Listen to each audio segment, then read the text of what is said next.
कल bio Savart का नियम पढ़ा दिया था, आज पढ़ाऊंगा बायो सेवर्ट के नियम का अनुप्रयोग, और ये बहुत अच्छा टॉपिक है, ठीक है ना। बायो सेवर्ट के नियम का अनुप्रयोग, बायो सेवर्ट के नियम का अनुप्रयोग, ठीक है ना। इसमें होगा क्या, देखना ध्यान से। आज मैं बोला था गायब नहीं होना है, कुछ लोग गायब हैं, वो लोग, उन लोगों के दिमाग से हमेशा ये वाला टॉपिक गायब रहेगा, ठीक है ना। कभी भी क्लियर नहीं कर पाएंगे इस अनुप्रयोग को, ध्यान से देखना। पहला अनुप्रयोग इसमें ये रहेगा कि धारावाही कुंडली के केंद्र पर वृत्ताकार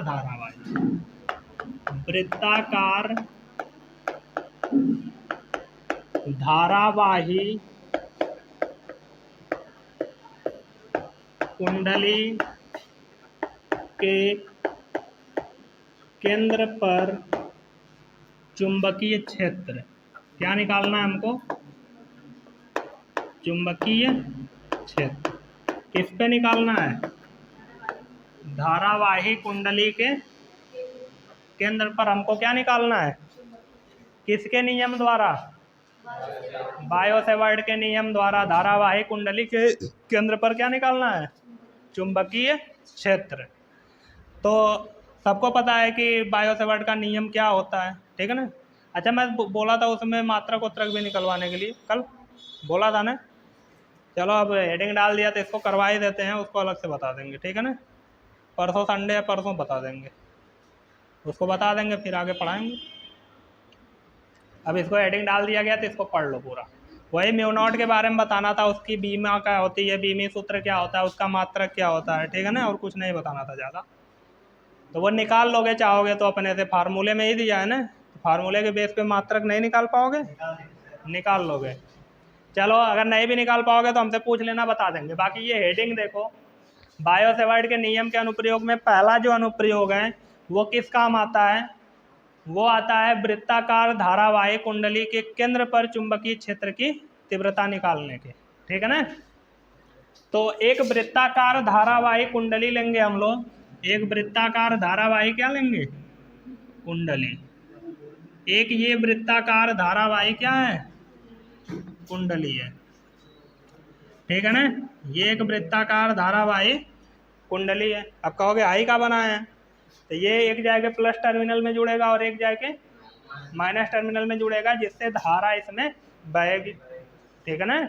एक जाके प्लस टर्मिनल में जुड़ेगा और एक कहाँ जाके जुड़ेगा, माइनस टर्मिनल में, जिससे इसमें धारा बहेगी ऐसे। ये धारा है, ये क्या है, कैपिटल आई से इस समय हम लोग दिखा रहे हैं, तो कैपिटल आई से ही दिखाएंगे। ऐसे धारा बह रही है इस वृत्ताकार धारावाही कुंडली में, ठीक है ना।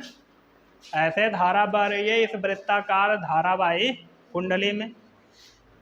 इस वृत्ताकार धारावाही कुंडली का ये केंद्र है ओ, या पी मान लेते हैं, क्या मान लेते हैं, पी। और इसकी जो त्रिज्या है वो मान लेते हैं कैपिटल आर है। त्रिज्या कितनी मान लेते हैं, कैपिटल आर।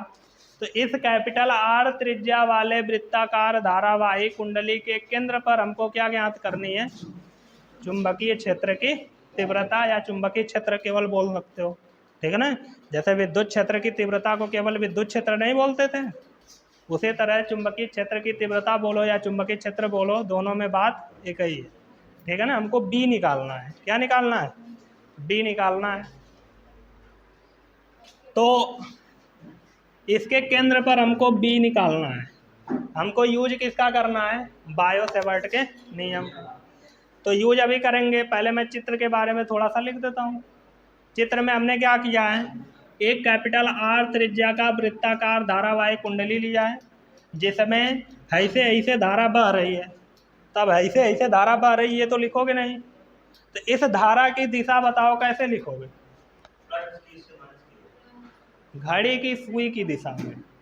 घड़ी की सुई ऐसे चलती है ना, चलती है कि नहीं, दक्षिणावर्त दिशा में धारा बह रही है, बह रही है कि नहीं। घड़ी की सुई की दिशा को दक्षिणावर्त बोलते हैं और घड़ी की सुई की विपरीत दिशा को वामावर्त बोलते हैं। अगर मैं प्लस इधर जोड़ दूं माइनस इधर तो धारा ऐसे बहने लगेगी, तो मैं वामावर्त लिख दूंगा, चाहे जैसे बहवा लो, ठीक है ना। तो हमने क्या किया है, कैपिटल आर त्रिज्या का एक वृत्ताकार धारावाही कुंडली है जिसमें धारा दक्षिणावर्त दिशा में बह रही है। इस वृत्ताकार धारावाही कुंडली का केंद्र P है जिस पर हमको चुंबकीय क्षेत्र ज्ञात करना है, ठीक है ना। माना कैपिटल आर त्रिज्या का एक, कैपिटल आर त्रिज्या की लिखो तब अच्छा लगेगा। माना है कैपिटल आर त्रिज्या की एक वृत्ताकार धारावाही कुंडली है जिसमें दक्षिणावर्त दिशा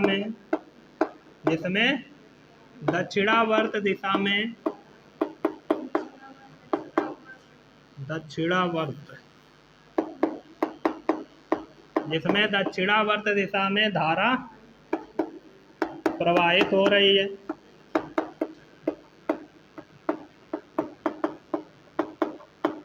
जिसमें दक्षिणावर्त दिशा में धारा प्रवाहित हो रही है। कुंडली का केंद्र P है। कुंडली का केंद्र क्या है, कुंडली का केंद्र P है जिस पर चुंबकीय क्षेत्र की तीव्रता ज्ञात करनी है। जिस पर चुंबकीय क्षेत्र की तीव्रता ज्ञात करनी, मतलब इस पॉइंट पे हमको चुंबकीय क्षेत्र की तीव्रता ज्ञात करनी है। किसके अनुप्रयोग से, बायो-सेवर्ट के नियम के बायो-सेवर्ट का नियम का उपयोग करना है यहाँ पे। तो बायो-सेवर्ट का नियम क्या कहता है, किसी अल्पांश के कारण r दूरी पर कितना विद्युत क्षेत्र, कितना चुंबकीय क्षेत्र होगा, वही बताता है बायो-सेवर्ट का नियम। बताता है कि नहीं। किसी धारावाही चालक से r दूरी पर स्थित किसी बिंदु पर अल्पांश के कारण जो चुंबकीय क्षेत्र होता है वही बताता है ना बायो-सेवर्ट का नियम। याद होगा तुम लोगों को, मैं तनी तनी फिर याद दिला देता हूँ। ऐसे हमने अनंत लंबाई का एक चालक तार लिया था, इसका एक अल्पांश लिया था dl, इस अल्पांश से r दूरी पर एक बिंदु P लिया था कि नहीं। जो यहाँ पे कोण कितना बना रहा था, थीटा। इसमें नीचे से ऊपर की ओर धारा प्रवाहित हो रही थी। तो जो बायो-सेवर्ट के नियम से चुंबकीय क्षेत्र आया था अल्पांश के कारण P पर, वो आया था μ0/4 पाई I अल्पांश dl साइन थीटा बटे, यही ना आया था कि नहीं। कैपिटल I मान के चल रहे हैं, μ0/4 पाई I dl साइन थीटा बटे r। तो बायो-सेवर्ट का नियम एक अल्पांश पे लागू होता है। तो अगर हमको इस वृत्ताकार धारावाही कुंडली में बायो-सेवर्ट का नियम लगाना है तो इसका भी हमको एक अल्पांश लेना पड़ेगा कि नहीं। इसका भी एक अल्पांश क्या करना पड़ेगा, लेना पड़ेगा। और मैं मान लेता हूँ कि इसमें जो अल्पांश है वो ये वाला है, यहाँ से यहाँ तक ये अल्पांश है। इस अल्पांश की लंबाई कितनी है, dl।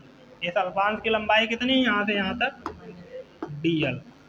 इस अल्पांश की लंबाई कितनी है, dl है। अब इस अल्पांश के कारण हम निकालेंगे P पर चुंबकीय क्षेत्र, किसके नियम से, बायो-सेवर्ट के नियम से। ये यही लिए बना ही है कि किसी अल्पांश के कारण हम कहीं भी चुंबकीय क्षेत्र की तीव्रता निकाल सकते हैं, धारावाही चालक के अगल बगल कहीं भी, ठीक है ना। तो हम अल्पांश ले लिए, उस अल्पांश के कारण P पर चुंबकीय क्षेत्र की तीव्रता निकाल लेंगे।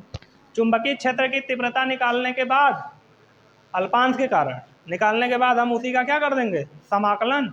तो पूरे कुंडली के लिए निकल जाएगा चुंबकीय क्षेत्र, निकलेगा कि नहीं, निकलेगा ना। अब इसमें एक चीज दिक्कत करेगा तुम लोगों को, थीटा।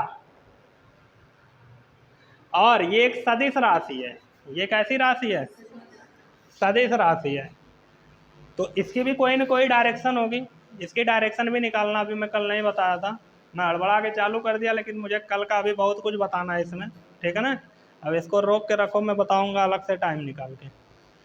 मतलब बहुत ज़्यादा भी इम्पोर्टेंट नहीं है, लेकिन डायरेक्शन इम्पोर्टेंट है, डायरेक्शन निकालना आना चाहिए, ठीक है ना। अगर मुझे बी की डायरेक्शन निकालनी है, डी बी की डायरेक्शन, तो कैसे निकालूंगा, थोड़ा सा यहाँ पे तुम लोग बता दिया जाए कि इस बिंदु P पर जो डी बी है इसकी डायरेक्शन किधर होगी। सोचो, अपने को लग रही है, कैसे पता, उसका कोई रूल होगा ना निकालने का। देखो, वो जो तुम लोग निकाल रहे थे ना, सीधे हाथ की उंगलियां खोल दे रहे थे बी की डायरेक्शन में, फिर बी की ओर घुमाते थे तो एफ की डायरेक्शन निकलती थी, बल की डायरेक्शन, चुंबकीय बल की डायरेक्शन। मैं बल की डायरेक्शन नहीं पूछ रहा हूँ, तो मैं इसे बता दिए। तो किसकी डायरेक्शन पूछ रहा हूँ, चुंबकीय क्षेत्र की। इसमें रूल क्या है, सीधे हाथ की अंगुलियों को उस बिंदु की ओर खोल दो जिस बिंदु पे तीव्रता हमको ज्ञात करनी है।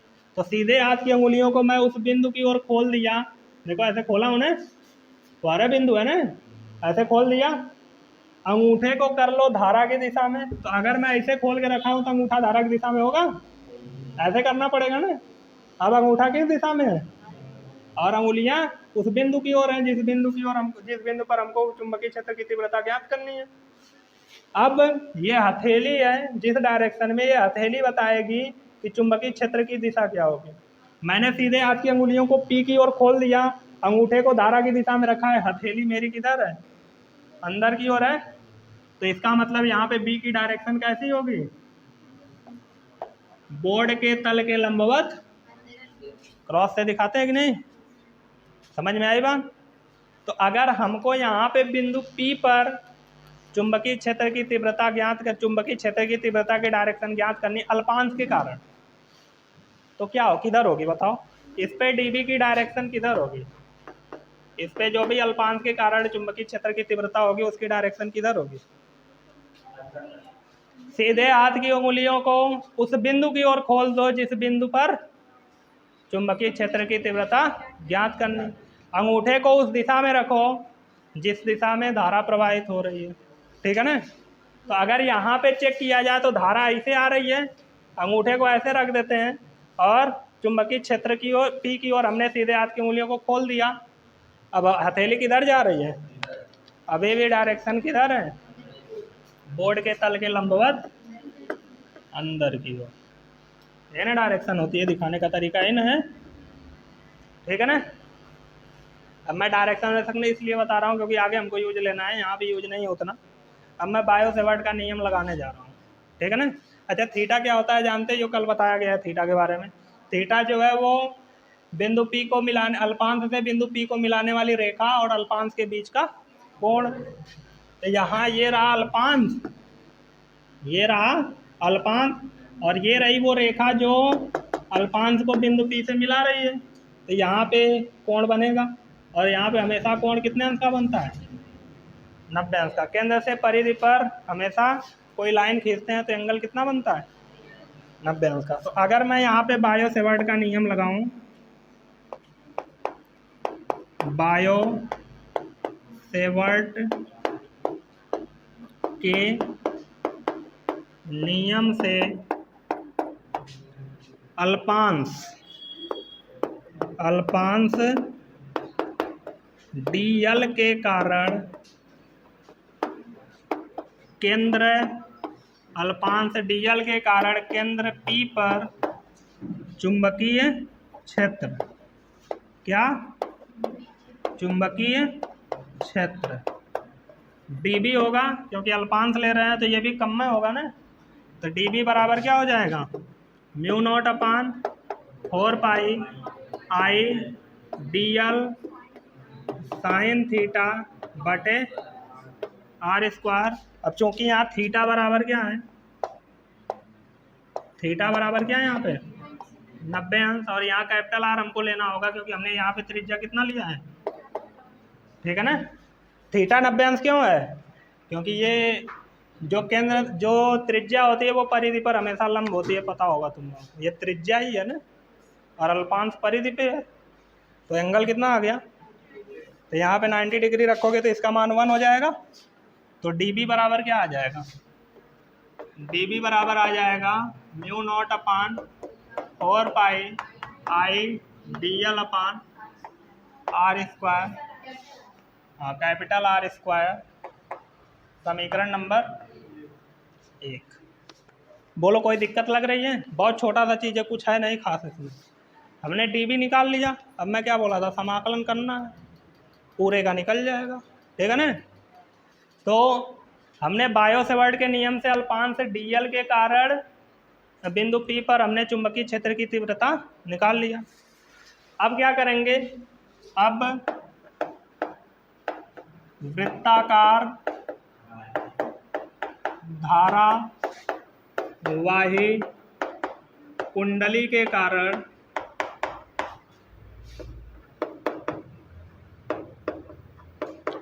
P पर क्या निकालेंगे, चुंबकीय क्षेत्र, ठीक है ना। क्या निकालेंगे, चुंबकीय क्षेत्र, उसको क्या मान लेते हैं, B। ये जो B होगा ये dB के समाकलन के क्या हो जाएगा, बराबर होगा कि नहीं, बोलो। कौनो चीज़ तनी से पता हो, समाकलन कर दो, पूरा पता चल जाएगी।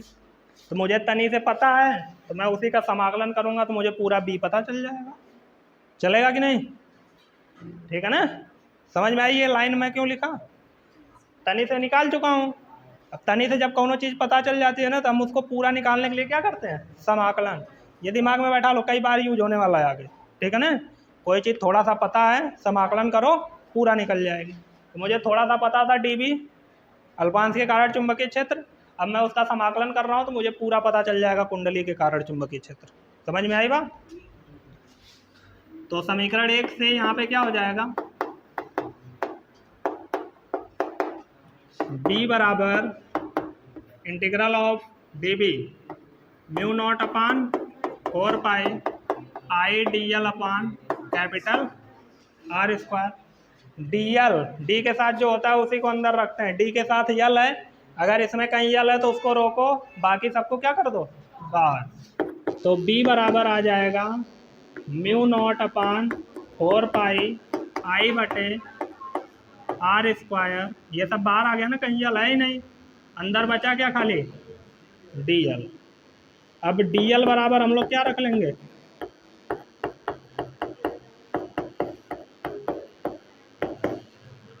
dl क्या है, यल क्या है, छोटी सी लंबाई, इस धारावाही कुंडली की छोटी सी लंबाई।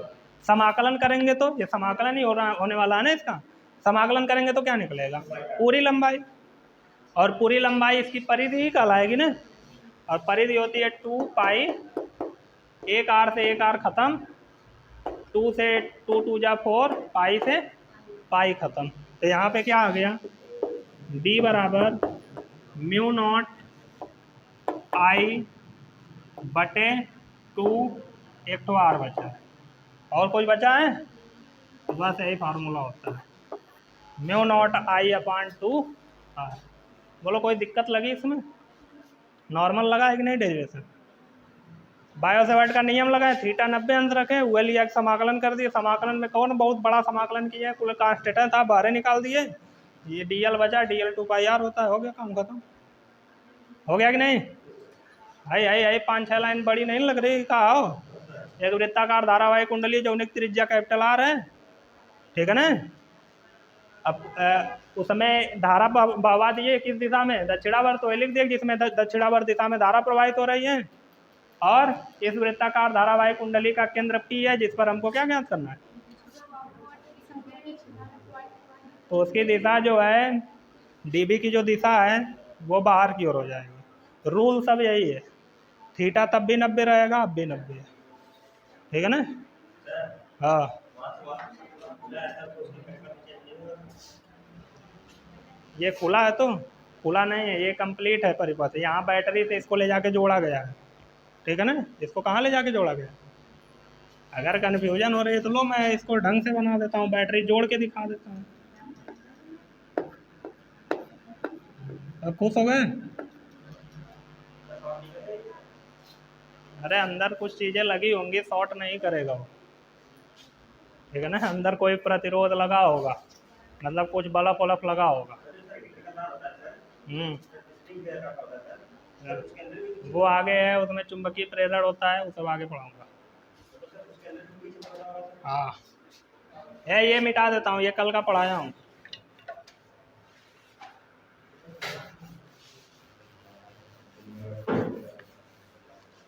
बस 2 ही अनुप्रयोग हैं, एक अनुप्रयोग पढ़ा दिया, कुछ कठिन नहीं लगा। दूसरा अनुप्रयोग भी इसी के जैसा एकदम आसान है, बस उसके चित्र को कोई जल्दी नहीं समझा पाता है और ना ही लड़के जल्दी समझ पाते हैं, क्योंकि उनको पता ही नहीं होता है डायरेक्शन वायरेक्शन कैसी निकालनी है। आधा तो गलते बनाते हैं, मैं बताऊंगा कहाँ गलती करते हो तुम लोग, वहीं कल गलती मत करना, क्योंकि कल बनवाऊंगा जरूर, तो ध्यान से देखना। दूसरा अनुप्रयोग हम लोग धारावाहिक कुंडली के केंद्र पर निकाले, अब इसी धारावाहिक कुंडली के अक्ष पर निकालेंगे। कहाँ निकालेंगे? वृत्ताकार धारावाही कुंडली के अक्ष पर चुंबकीय क्षेत्र। धारावाही कुंडली के अक्ष पर हमको क्या निकालना है? चुंबकीय क्षेत्र निकालना है। बहुत कठिन है। यहाँ भी हम लोग धारावाही कुंडली ही बनाएंगे, कुछ नहीं बनाएंगे। वो है धारावाही कुंडली, ठीक है ना। उस धारावाही कुंडली को यहाँ थोड़ा अलग तरीके से बनाएंगे, ठीक है ना। हमने क्या किया, एक धारावाही कुंडली को लेके इस बोर्डवा पर रख दिया है वहाँ पे। इस बार क्या करेंगे, हम कल्पना करेंगे कि वो धारावाही कुंडली ऐसे 12वां की ऐसे निकली हुई है, ठीक है ना। वही वाली धारावाही कुंडली ऐसे निकली हुई है। समझ में आई बात? कुछ इस टाइप से है, देखो।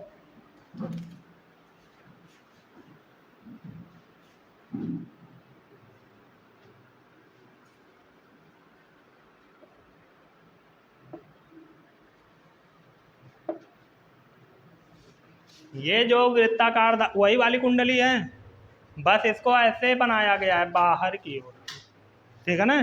पहले ऐसे बनाया गया था, ठीक है। अब ऐसे बनाया गया है, तो ऐसे बनाया गया इसीलिए चपटा दिख रहा है नहीं वो, ठीक है ना। इसकी भी त्रिज्या कितनी है? Capital R. ये इसका केंद्र है और केंद्र से ही ये अक्ष जाएगा, ठीक है ना। ये इस कुंडली का क्या है?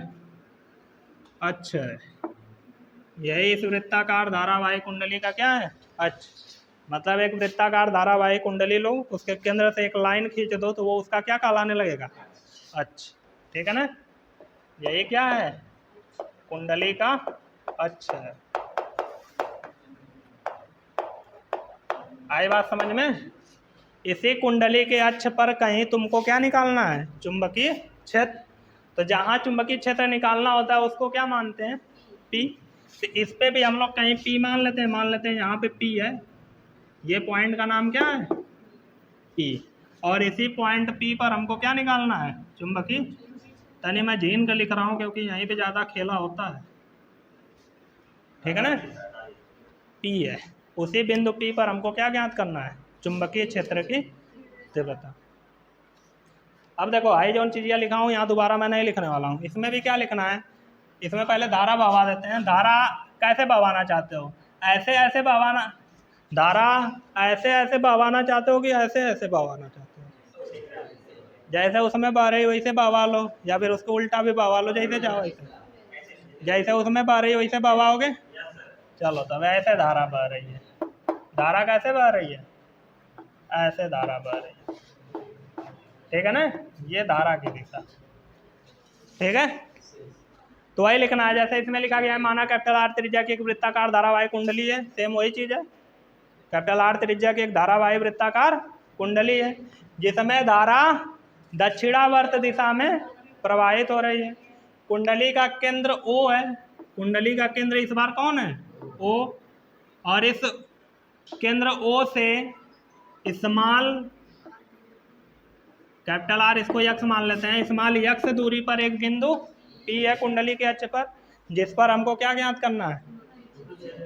चुंबकीय क्षेत्र की तीव्रता। माना है कैपिटल आर त्रिज्या के वृत्ताकार धारावाही कुंडली है जिसमें धारा दक्षिणावर्त दिशा में प्रवाहित हो रही है। कुंडली का केंद्र O है। O से कुंडली के अक्ष पर यक्ष दूरी पर एक बिंदु P है, जिस पर हमको चुंबकीय क्षेत्र की तीव्रता ज्ञात करनी है। ये अपने से लिखोगे, ठीक है ना। इतना नहीं लिखवाया जाता है, मैं तो लिख भी देता हूँ कभी कभी, ये ज़्यादा कोई नहीं लिखवाता है अपने से, अब तुम लोगों को लिखना रहेगा। ये समझ में आया। अब हमको इसमें बायो सेवर्ट का नियम लगाना है। क्या लगाना है? तो नियम लगाने के लिए हमको इसमें क्या लेना होगा? अल्पांश। क्या लेना होगा? अल्पांश लेना होगा। तो यहाँ पे हमको 2 अल्पांश लेने होंगे। एक अल्पांश मैं ऊपर ले रहा हूँ, ये वाला, ठीक है ना। एक अल्पांश ये वाला है DL, और उतना बड़ा अल्पांश मैं नीचे भी ले रहा हूँ। यहाँ पे नीचे भी उतना बड़ा अल्पांश लिया जा रहा है। अब बहुत लोगों के मन में आ चुका होगा, क्यों आ चुका है ना, एक का अल्पांश से लगा दीजिए, क्यों 2 ठो ले रहे हैं? क्वेश्चन आ रहा होगा ना मन में। तो इसका कारण अभी तुम लोगों को यहाँ पे समझ में आ जाएगा, ठीक है। क्यों मैं 2 अल्पांश ले रहा हूँ, यहाँ तक समझ में आया? आगे बढ़ूँ? अगर कहीं दिक्कत है तो बोलो, क्योंकि चित्र ही थोड़ा सा टेढ़ा है, बाकी डेरिवेशन बहुत सिंपल है। मैंने क्या किया है, कैपिटल R त्रिज्या की वृत्ताकार धारावाही कुंडली लिया, उस कुंडली का केंद्र O माना, और उसमें दक्षिणावर्त दिशा में धारा बहवा दिया। अब इस कुंडली के अक्ष पर केंद्र से यक्ष दूरी पर एक बिंदु P लिया हूँ, इसी पे मुझे क्या ज्ञात करना है? चुंबकीय क्षेत्र की तीव्रता। अब इसे ज्ञात करने के लिए हमको यूज करना है बायो सेवर्ट का नियम। बायो सेवर्ट का नियम अल्पांश पे काम करता है, तो मैं 2 अल्पांश लिया, एक ऊपर लिया और एक नीचे लिया। कारण अभी मैं यहाँ पे समझाऊंगा, थोड़ा सा मुझे यहाँ पहुँचने दो, ठीक है ना। 2 अल्पांश का कारण समझ में आ जाएगा। तो 2 अल्पांश लिया। अब इस अल्पांश के कारण मैं यहाँ पे निकालूंगा चुंबकीय क्षेत्र, तनी से चुंबकीय क्षेत्र, फिर समाकलन कर दूंगा तो पूरा निकलेगा। तो जब यहाँ से तुम अल्पांश के कारण इस पे चुंबकीय क्षेत्र निकालने जाओगे, तो इस अल्पांश से इस P की दूरी भी तो पता होनी चाहिए कि नहीं। तो हम ये वाली दूरी निकालते हैं। तो हम क्या करेंगे, इसको इस P से ले जाके मिला देंगे, इसको इस P से ले जाके क्या कर देंगे, मिला देंगे, ठीक है ना। चित्र सबसे सही बनना चाहिए, कोई गलत चित्र बनाया तो कहने मरबो करूंगा, ठीक है ना। उसी तरह इस अल्पांश को भी हम लोग इससे मिला देते हैं।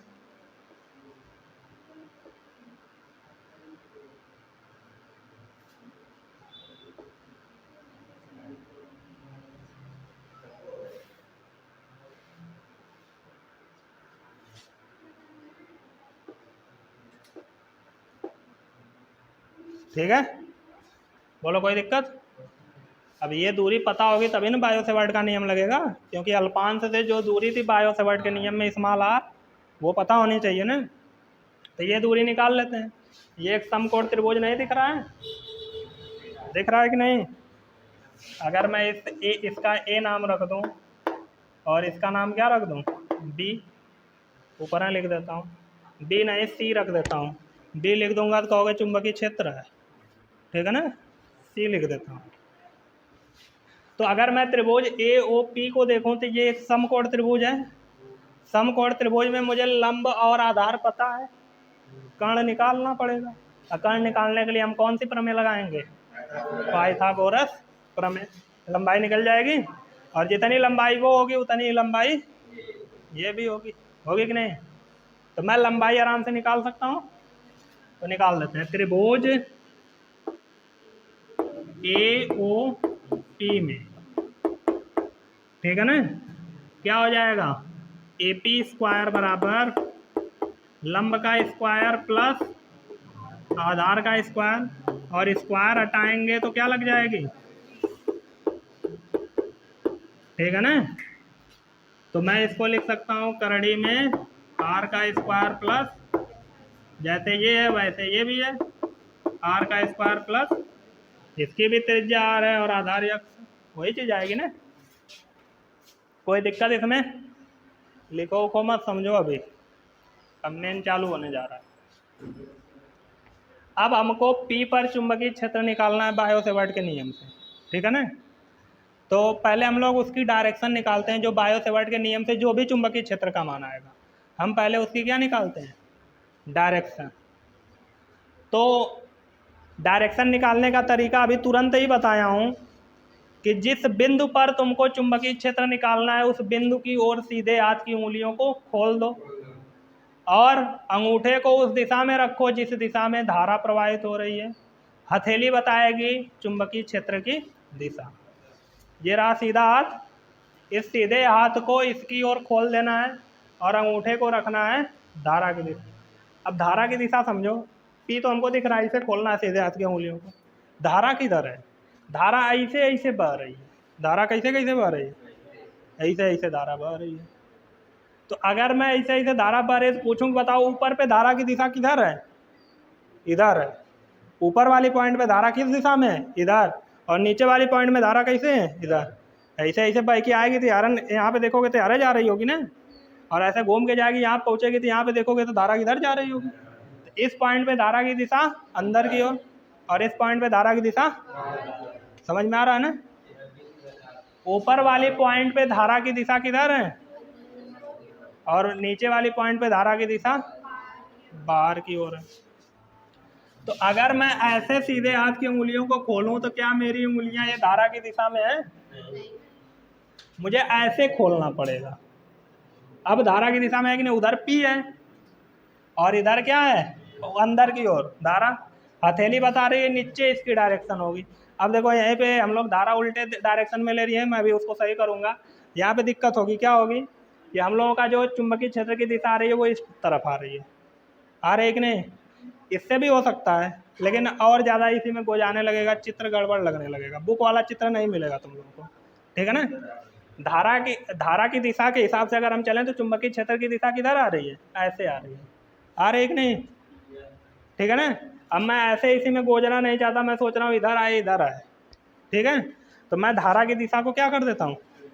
चेंज कर देते हैं। इस डायरेक्शन को हम कैसे कर देते हैं? ऐसे। इस डायरेक्शन को कैसे कर देते हैं? ऐसे। अब देखो ऊपर वाली पॉइंट पे धारा कैसे है? ऐसे ऐसे अब धारा बह रही, पहले ऐसे ऐसे बह रही थी, अब ऐसे ऐसे बह रही है ना। तो ऊपर वाली पॉइंट पे धारा देखोगे तो ऐसे बाहर की ओर रहेगी और ऐसे घूमते घूमते जब नीचे आएगी तो धारा ऐसे अंदर की। अब मैं सीधे हाथ की उंगलियों को अगर पी की ओर घुमाऊं और अंगूठा बाहर की ओर रखूं तो अंगूठा धारा की दिशा में रहेगा कि नहीं? ऊपर वाले अल्पांश के लिए रहेगा ना? नहीं समझ पाए? मेरे पास कुछ रहता तो बना के दिखाता। जैसे मान लो ये काफ़ी है, यह कुंडली है, कल्पना करो थोड़ी देर के लिए ये, हाँ सबसे अच्छा कौने दिन काम आएगा। देखो ये रिंग है, ये क्या है? दिख रहा है ना सबको? उज्जर है तो ऐसा नहीं नहीं दिख रहा है, दिख रहा है ना? इसको ऐसे रखा गया, ऐसे बाहर की ओर, और इसमें धारा कैसे बह रही है? ऐसे ऐसे बह रही है कि नहीं? अगर मैं कहूँ बताओ इस ऊपर यहाँ वाली पॉइंट पे धारा की दिशा किधर होगी? तो ऐसे ऐसे धारा बह रही है ना, तो यहाँ पे धारा की दिशा बाहर की ओर, और ऐसे ऐसे घूम के जाएगी नीचे वाली पॉइंट पे धारा की दिशा है कि नहीं? यहाँ पे धारा की दिशा बाहर की ओर, यहाँ पे धारा की दिशा अंदर की ओर। अब मुझे क्या करना है? देखो ऐसे मैं रखूँगा, इसको ऐसे ही रखा गया है ना, और यहीं केंद्रवा से एक अक्ष गया है यारन। वारन कौन है? अक्षवा पे पी।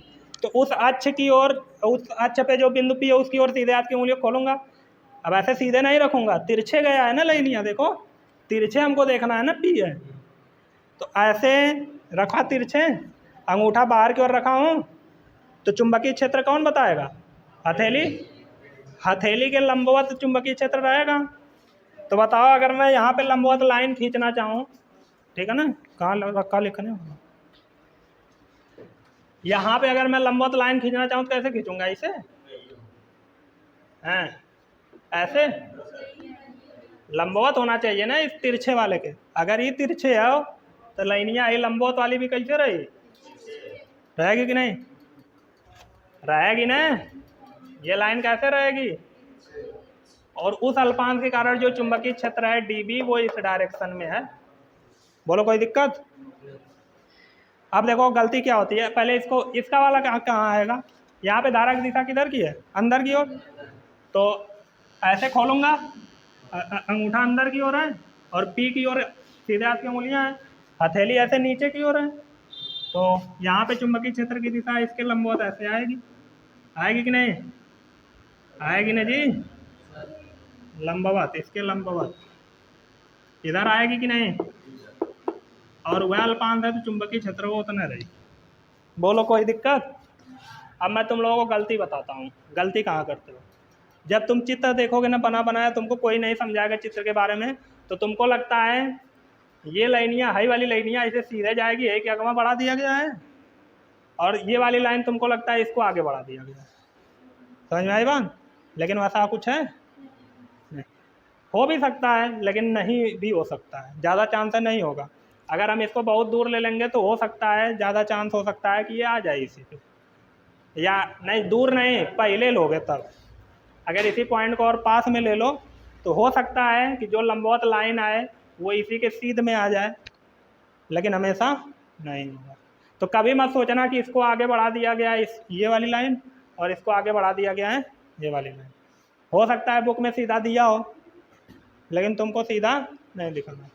यही भी एग्जामिनर समझ जाता है कि तुम्हारा कॉन्सेप्ट कहाँ तक क्लियर है, कितना तुम समझ रहे हो इस चित्र के बारे में। अगर यही नहीं कर पाए सही ना, नंबर काट देगा। उसको देखने में ये इसके लंबवत दिखनी चाहिए, चाहे और कहीं जाए, ठीक है ना। बस उसको दिखने में क्या लगना चाहिए कि ये क्या है, लंबवत। अगर नहीं लगा तो वहीं पे नंबर क्या करेगा, काट देगा। आई बात समझ में। तो डीबी इसके लंबवत है, ना कि इसको आगे बढ़ाया गया है। समझ में आई बात। ये वाला डीबी इसके लंबवत है, ना कि इसको आगे बढ़ाया गया है। समझ में आई बात। दिमाग में ठूस ठूस के बैठा लो। मैं जानता हूँ जब तुम लोग ये हेडिंग पढ़ोगे ना, तो मैं गारंटी देता हूँ कि ये कोई नहीं बताएगा किसके लंबवत है। और 80% लड़के यही सोचेंगे तुम्हारे क्लास के, पढ़ना स्कूल में पूछना, 80% लड़के यही सोचेंगे इसको अगवा बढ़ा के दिखा दिया गया है। ठीक है ना, पढ़ के देख लेना, टाइम आएगा। अभी यहाँ तक नहीं पहुँचे हो कोई, जब पढ़ना तो देखना।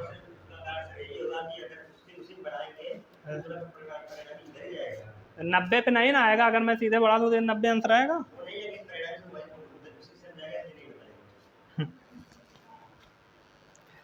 चलो देखो यहाँ तक समझ में आया ना, डीबी की डायरेक्शन क्या है। हमें बोला था कि अल्पांश 2 ठो क्यों लिए, इसका भी कारण बताऊंगा, बोला था ना। तो देखो ये अगर कोण मैं मान लेता हूँ फाई है, कुछ भी मान सकते हो, मैं फाई मान रहा हूँ, बड़ा दिन हो गया था माने इसको, थीटा मान मान के परेशान हो गया था। अगर ये कोण फाई है और मैं यहाँ से अगर एक सीधी लाइन खींच दूँ अक्ष पे लंबवत, अक्ष पे लंबवत एक सीधी लाइन खींच दूँ, तो बताओ ये वाला कोण कितना होगा और ये वाला कोण कितना होगा। हाँ, यहाँ पे गणित लगानी है। जो लोग 9 की गणित अच्छे से पढ़े होंगे ना वो लोग बता लेंगे। रेखा गणित, वो जो वृत्त वाला चैप्टर है, त्रिभुज वाला चैप्टर है, वो सब पढ़े होंगे जो लोग। रेखा उखा वाला चैप्टर वो बता लेंगे। ये फाई होगा, सभी लोग कंफर्म हो। हाँ तो सही है, फाई होगा। क्या होगा, अब देखो जिसको नहीं पता है मैं बताता हूँ। ये एंगल फाई है और ये अक्ष पे लंबवत लाइन है, तो ये टोटल कितना है, 90। टोटल कितना है, तो अगर मैं इतना सा पूछूं तो ये कितना है, 90 माइनस 5 होगा कि नहीं। तब बन जो लोग जोड़ोगे तो 5 5 कट जाएगा, 90 बचेगा। टोटल 90 है। अब ये भी तो 90 है, पूरा 90 है कि नहीं, पूरा 90 है, और ये 90 माइनस 5 है, ये क्या है, तो ये 5 होगा तब बन टोटल 90 होगा, 5 5 कट के होगा कि नहीं। या टोटल 90 है, 90 में से 90 माइनस 5 घटाओ तो 5 बचेगा। समझ में आई बात। उसी तरह नीचे भी रहेगा। सिंपल है, बहुत ज़्यादा इसमें गणित नहीं लगानी थी, ठीक है ना। तो अगर हम इसको 5 मान रहे हैं तो ये दोनों भी क्या हो जाएंगे, 5। ये दोनों कोण भी क्या हो जाएंगे, बोलो समझ में आया। अब मैं इस डीबी का, इस वाले डीबी का अगर इस अक्ष पे घटक लूँ तो क्या लिखूंगा, डीबी कॉस फाई। जिससे कोण लगा होता है, जिससे फाई लगा है उस पर क्या आएगा, कॉस आएगा। और इसी से 90 डिग्री पे, इसी से इधर क्या आ जाएगा, डीबी साइन फाई आएगा कि नहीं। उसी तरह इसका भी घटक करो तो इधर क्या आएगा, डीबी कॉस फाई आएगा कि नहीं। मैं बोला था ना यही डरावना लगेगा देखने में चित्र, लेकिन समझ जाओगे तो तन को डरावना नहीं लगेगा। डीबी कॉस फाई, इसी से 90 डिग्री पे क्या आएगा, इधर आ जाएगा डीबी साइन। अब इसमें अगर कॉस फाई ये जो समांतर घटक है इसको देखा जाए तो ये एक दूसरे के क्या है, तो ये एक दूसरे को कैंसिल कर देंगे, निरस्त कर देंगे कि नहीं। इसीलिए मैं दोनों दिखाया था, क्योंकि जब डीएल अल्पांश लोगे ना एक थे तो उसके दो घटक यहाँ पे तैयार होंगे, एक घटक इस डायरेक्शन में जाएगा, एक घटक उस डायरेक्शन में, और उसी के जस्ट नीचे वाला जो घटक अल्पांश होगा उसका एक घटक जब आएगा ना यहाँ समांतर वाला तो एक को निरस्त कर देगा, खत्म कर देगा। समझ में आई बात? तो वो खत्म करके दिखाना पड़ेगा ना तुमको, नहीं तो बाद में कंफ्यूजन होगी कि कहाँ गया कॉस फाई, कैसे गायब कर दिए, होगी कि नहीं कंफ्यूजन। तो जो नीचे वाला, अब जैसे मैं मान लो ये अल्पांश यहाँ ना लेके यहाँ पे लिया होता तो इसके समन्वय वो डीएल रहेगा, इस अल्पांश का जो समांतर घटक होगा वो इस अल्पांश के समांतर घटक के द्वारा खत्म हो जाएगा, होगा कि नहीं। इसीलिए हमको दो अल्पांश लेना है, क्योंकि एक घटक खत्म हो जाता है तो किसके साथ खत्म हुआ पता करना पड़ेगा ना, तो पता करने के लिए हमको कितना अल्पांश लेना पड़ा, दो अल्पांश। समझ में आया, कोई दिक्कत नहीं ना। ये डी बी कॉस फाई और डी बी कॉस फाई एक दूसरे को कैंसिल कर देंगे, बचेगा डी बी साइन फाई दोनों सेम डायरेक्शन में है, इसी का समाकलन कर देंगे, निकल जाएगा। समझ में आई बात? समाकलन हमको किसका करना है, डी बी साइन फाई का। यहाँ तक किसी को दिक्कत नहीं है तो आगे बताएं। अब आगे बताना क्या है, बायो सेवर्ट का नियम लगाना, ठीक है ना। लिखेंगे बायो सेवर्ट या सावर्त कुछ लिख लेना के नियमानुसार, बायो सेवर्ट के नियमानुसार, बायो सेवर्ट के नियमानुसार। चित्र अच्छा लग रहा है ना, समझ में आ गया ना, एकदम कुल चीज क्लियर है ना, हमें देख के डर नहीं लग रहा काज 50 चीना खींचे हैं। ये उतना क्लियर रहना चाहिए, ये चीज़ आगे तुमको इंजीनियरिंग में पढ़ोगे तब भी भेंट होगी इन सब चीज़ों से। तो वहाँ पे नहीं बताएंगे कैसे वो वार डायरेक्शन हुआ कैसे यार, वो मान लेंगे पढ़ के आए हो। तो बायो सेवर्ट के नियम के अनुसार P पर चुंबकीय क्षेत्र, P पर हमको क्या निकालना है, चुंबकीय क्षेत्र, dB बराबर आएगा mu naught upon 4 pi I D L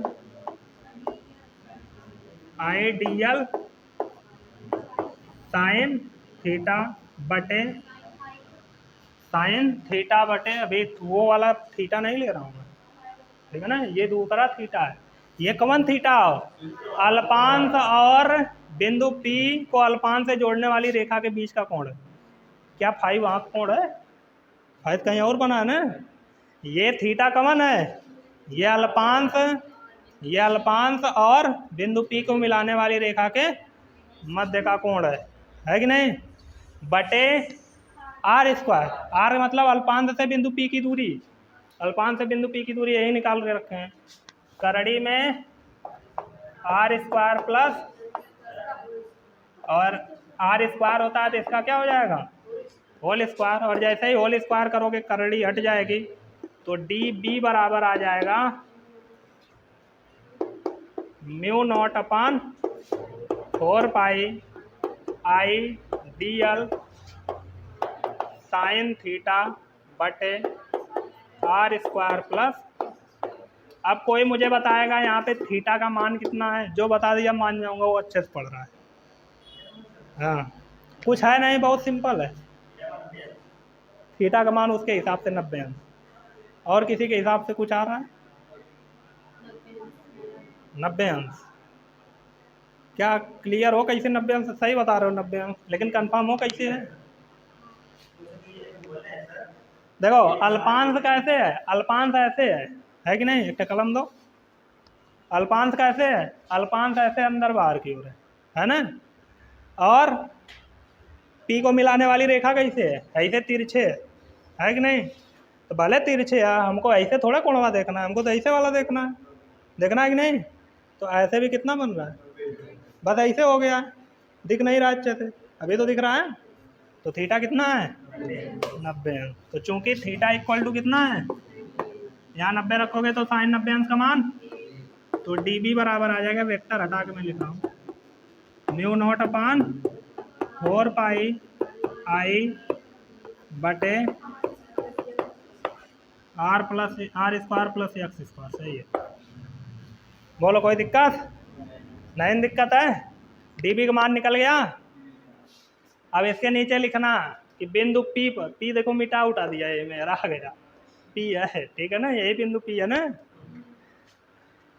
बिंदु पी पर डीबी के समांतर घटक, दोनों समांतर घटक एक दूसरे को क्या कर देंगे? निरस्त कर देंगे, तो बचेगा जो वो यही है, ठीक है ना। तो अगर मैं बिंदु पी पर चुंबकीय क्षेत्र लिख रहा हूं डीबी, तो क्या सही लिख रहा हूं? बायो सेवर्ट के नियम के अनुसार पी पर जो चुंबकीय क्षेत्र है वो केवल डीबी है? नहीं, डीबी का हमने घटक कर दिया है, और वो घटक का एक समांतर घटक जो था वो कैंसल हो चुका है नीचे वाले से, बचा कौन है? बस लंबवत घटक डीबी साइन थीटा। तो पी पर जो चुंबकीय क्षेत्र है वो केवल डीबी नहीं है, वो डीबी साइन थीटा। तो मुझे यहाँ पे लिखना पड़ेगा ना डीबी साइन थीटा बराबर, लिखना पड़ेगा कि नहीं? डीबी साइन, यहाँ फाई लिखना हो, यहाँ साइन फाई है ना, ये हर जगह आएगा, आएगा कि नहीं?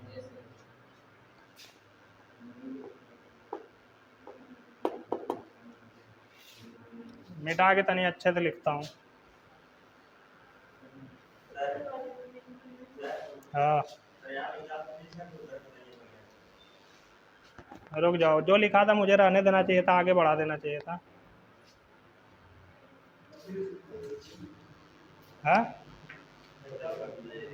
जैसे जो डीबी आ रहा है mu naught upon 4 pi I D L बटे R square plus X square आया था ना, वो इस डीबी का मान था। उस डीबी का मान यहाँ रखते थे, डीबी साइन फाई बन जाता कि नहीं? तो मैं लिख रहा हूँ पी पर चुंबकीय क्षेत्र, तो वो टोटल डीबी का मान आ रहा है, ठीक है ना। सेंटेंस यहाँ पे सही नहीं बैठ रहा है, मैं डायरेक्ट लिखता हूँ यहाँ पे।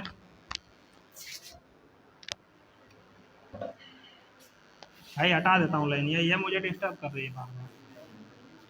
बायो सेवर्ट के नियम के अनुसार डीबी बराबर क्या हो जाएगा? Mu naught upon 4 pi I D L sine theta बटे R square plus X square, करड़ी में था इसका होल स्क्वायर। अब चूंकि यहाँ थीटा बराबर कितना है?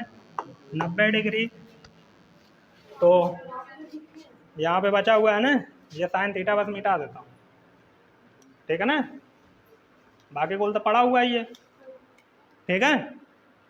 अब पी पे जो चुंबकीय क्षेत्र होगा, पी पर चुंबकीय क्षेत्र, पी पर चुंबकीय क्षेत्र वो आएगा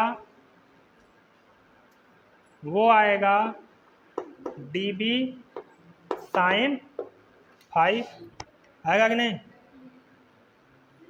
या पी पर कुल चुंबकीय क्षेत्र निकाल लेते हैं डायरेक्ट, रुक जाओ, बहुत बड़ा नहीं करेंगे, ऐसा लिखते हैं कुंडली द्वारा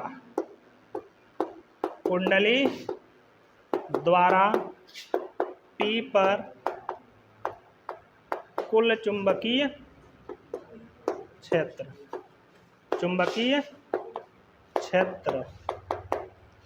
B बराबर integral of dB sine phi.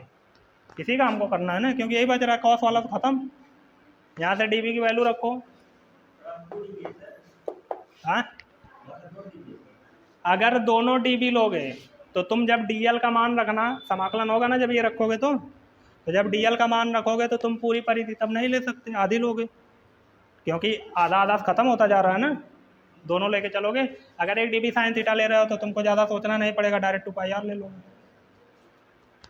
तो यहाँ से dB की वैल्यू रखो mu naught upon 4 pi I D L upon R square plus, और इंटू क्या है, अब साइन फाई अड़बड़ कर रहा है और इसी को निकालना पड़ेगा।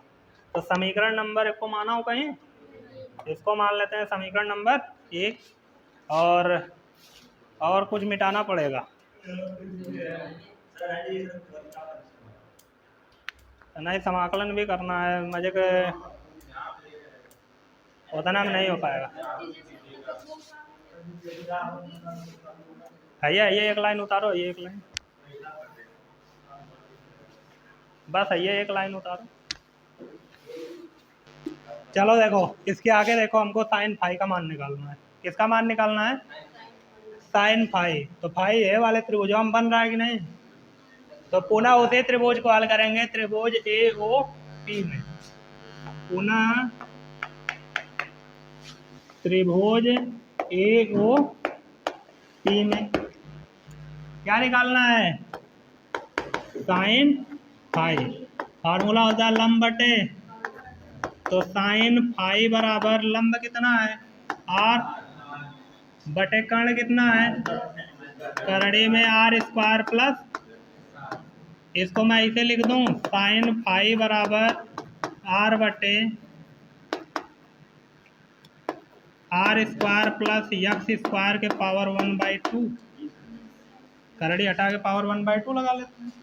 यह मान उठा के पटक दूंगा समीकरण 1 से। कौन है समीकरण से? b बराबर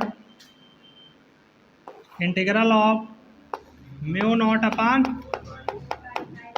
आई D L upon R square plus into sine phi. Sine phi का मान वो जो दिख रहा होगा sine phi, R upon R square plus X square की पावर 1/।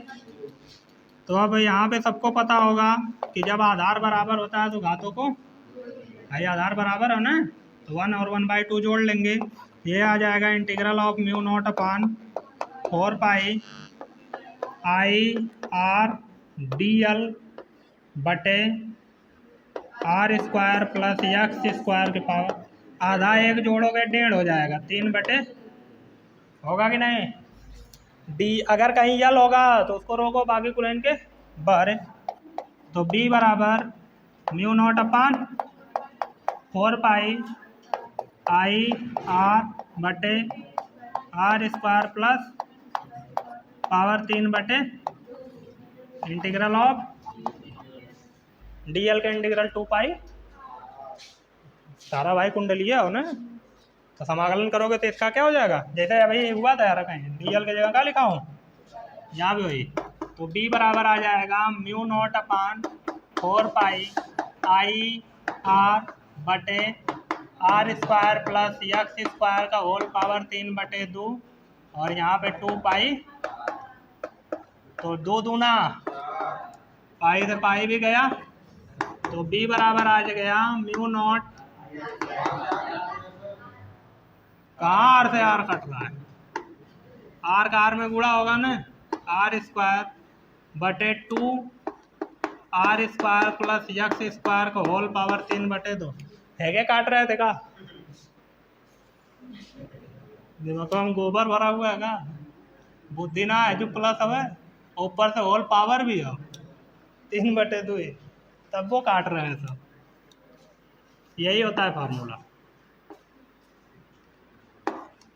ठीक है ना? अब इसमें एक स्पेशल केस लेते हैं, देखो जल्दी जल्दी खत्म कर रहा हूँ। स्पेशल केस का मतलब भाई जो फार्मूला ये हम इस फार्मूला से निकाल सकते हैं।